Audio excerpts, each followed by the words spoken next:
25pages.com presents How to Make America Great Again.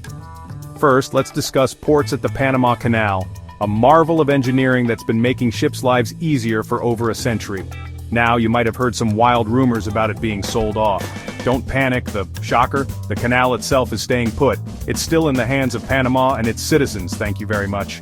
However, what has changed is a bit more nuanced. See, there's the canal itself, that watery shortcut between oceans, and then there are the businesses that operate around it. Think ports, where ships load and unload their precious cargo. And that's where things get interesting. Because while the canal exists as before, there has been one major player introduced in those port operations, and it just changed dynamics. And we're talking big money, big ships, and of course, some good old-fashioned geopolitical MAGA maneuvering. Buckle up, kids, because things are about to get more intriguing. So, who's the new kid on the block? None other than BlackRock Incorporated. That's right. The financial giant that makes folks with big monies in vaults look like they own piggy banks that squeal. But hold your horses, they didn't buy the whole canal. They bought a controlling stake in a company called Panama Ports Company, or PPC for short. PPC is the big kahuna when it comes to running the ports at either end of the canal. We're talking Balboa on the Pacific side and Cristobal on the Atlantic side. These ports are like the Grand Central Station of shipping, handling a mind-boggling amount of cargo every year. Now, BlackRock didn't just stumble into this deal. They coughed up a cool $22.8 billion for the privilege, and they're not known for making frivolous purchases.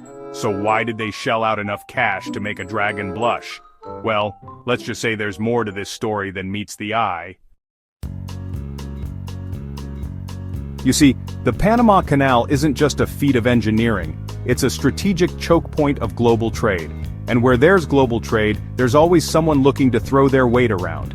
Enter the United States of America, stage left, with a concerned look on its face. The US has always had a vested interest in the canal. After all, they helped build it, and a huge chunk of their own trade flows through it. So when the previous owners, a company with ties to China, decided to sell, you can bet Uncle Sam was paying attention. Now, BlackRock is an American company, and you can bet your bottom dollar that the US government had a few quiet words with them before the deal went through. Officially, it's all about free trade and keeping things running smoothly. But let's be real, there's a healthy dose of keeping China in check going on here too. So what does BlackRock get out of all this? Well, for starters, they get to collect a whole lot of tolls. Every ship that passes through those ports means money in their pockets. But it's bigger than that.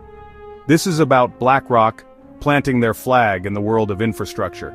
They've been on a buying spree lately, snapping up everything from data centers to renewable energy projects, and now they've got their hands on one of the most important pieces of infrastructure in the world. It's a bold move, but BlackRock isn't known for thinking small. So there you have it, folks. The Panama Canal saga, a tale of international intrigue, financial maneuvering, and enough shipping containers to circle the globe twice. And as the world watches to see what BlackRock does next, one thing's for sure. They've just become a major player on the global stage. Watch and learn as we unravel the mysteries behind the MAGA saga at 25pages.com. And they're not going anywhere anytime soon.